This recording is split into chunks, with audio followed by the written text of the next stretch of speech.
Oh, so, what is politics? Politics is the art or science of governing people and governing society. What's the best way to live? How do we live in harmony? That's what we're looking for. Democracy is the closest thing we've got to everyone sort of chipping in. But even that's got problems, you know, who gets the vote? Should everyone get the vote, you know? Dangerous question. The political philosopher Nietzsche said that not all people do deserve the vote and that not all men are born equal.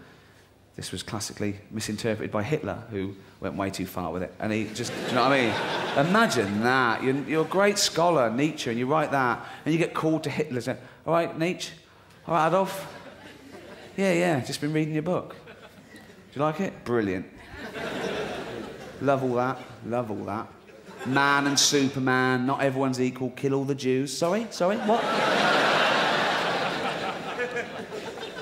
Not everyone's equal, kill all the Jews. I didn't write that. No, I read between the lines. No, I didn't mean that. You've totally misinterpreted the whole point of it. Yeah, definitely. It's awful. Oh, it's dreadful. Have you been killing Jewish people?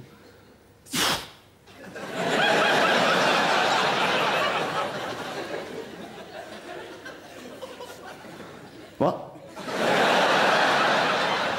Have you been killing Jewish people? Oh. How many have you killed? How many have I... 6 million. 6 million? Yeah, all right, don't go on about it. I'm not going to do any more. That's it. Leave it at 6. Leave it at 6. Let's move on. Are you staying for tea anyway? Oh, yeah, but be careful in future.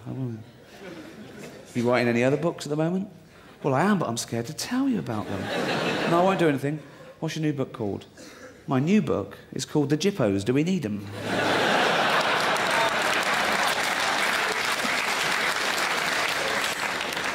Not a traditional subject for comedy. The Holocaust? I'll give you that. Probably why Spielberg didn't put a laughter track on Schindler's List. It would have ruined it. When Schindler's List came out in American cinemas, they actually banned popcorn. That's true. And I think that's a great idea. But I think they should ban it in all films. I don't want to go and watch a film with someone grazing next to me. You know what I mean? Obviously, I did it in that because of all the people that died in it. But what about all the people that died in Mad Max? Let's keep it fair. And that was more recent, because it was the future, so it was really recent. I think Schindler's List is a fantastic film. And I didn't watch it at the cinema, actually. I got it out on video about a year later, by mistake, because I'd never heard of it. And I was in Blockbuster, sort of late one night. I was a bit drunk, and I thought it was a porn film. No, because I saw 18 certificate, top shelf. I thought, oh, black and white, dodgy home movie, you know. German sounding, they're the best. And what swung it was that quote on the back from Barry Norman, have a box of Kleenex ready.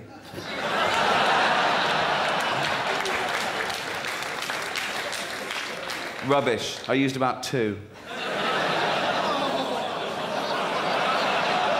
There was a shower scene. Shut up. Lenny Henry, 30 quid. Fuck off.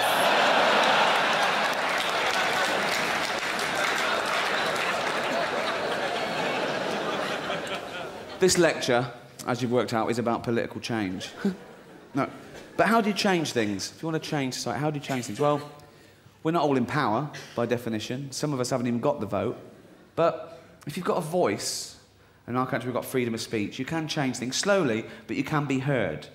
And that's one way. And I used to work at University of London Union, and there wasn't a day went by when there wasn't a march that started outside, or people giving out flyers and leaflets and stuff. And I always used to take them to read them, because I wanted to know what people were giving up their time for. And I remember one was a leaflet boycotting Nike and some other designer labels for using third world sweatshops, particularly China. And there was a frightening statistic on this leaflet, I'll never forget. It said that the CEO of Nike has amassed $5.2 billion. And for a female worker in one of his sweatshops in China to earn that, she'd have to work 7 days a week, 8 hours a day, for 10,000 years. But they don't want to.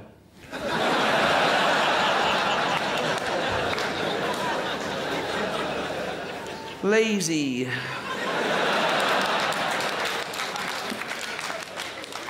There was another thing on there. It's absolutely true. One of the supervisors in one of the sweatshops in China had been accused of sexually assaulting one of the female workers. And he'd been... that's not funny, is it?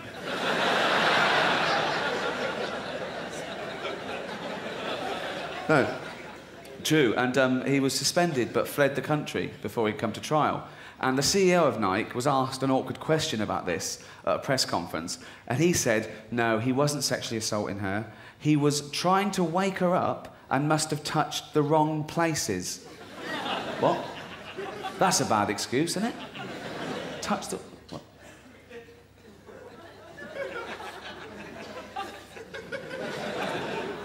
Mrs. Chang.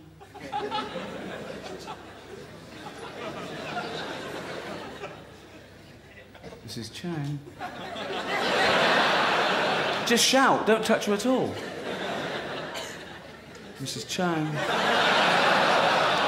But I love bad excuses when they're sort of embarrassing, sort of heinous things like that. I remember a friend of mine I went to college with was a medical student, and when he did his degree, he did an internship or junior doctorship at University College Hospital. And he was working nights. It was about 1:30 in the morning, and this guy came in, and he had a bottle of sauce stuck up his arse, as you do, and completely disappeared. He hadn't left, like, you know, enough out. He hadn't thought of the return journey. Like, even Hansel and Gretel sort of left breadcrumbs, didn't they? He hadn't thought it through. He was getting so into it, the whole bottle up there.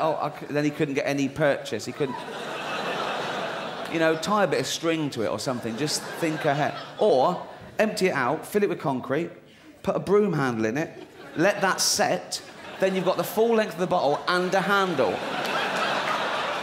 But he hadn't put as much thought into it as me. Amateur. Now, so, and also, instead of going in there and saying, excuse me, mate, got a sauce bottle stuck up my arse. I know what I was doing, you know what I was doing. Get it out and I won't do it again. Instead of saying that, he went through his whole face-saving rigmarole of filling out an accident report, just making it worse for himself. And this is the excuse he gave, OK? He said, well, what happened was... This is a great excuse, right? He said, I'd been shopping at Safeway, and I came home with my shopping and I realised that I'd locked myself out of my house. So I put the shopping on the doorstep, and I saw that I'd left open a bedroom window, so I thought I'd get in there. So I tried to climb up the drain pipe, but as I was climbing the drain pipe, my belt broke, and my trousers and pants fell down. I went to grab them, I lost my grip, and I fell, and I landed on the bottle that went straight, and that's what happened. So I went, OK, so got it out for him. When he left, they made an amendment to the accident report. My mate put, this story would be somewhat more believable if Safeway sold their bottles of sauce with condoms already attached.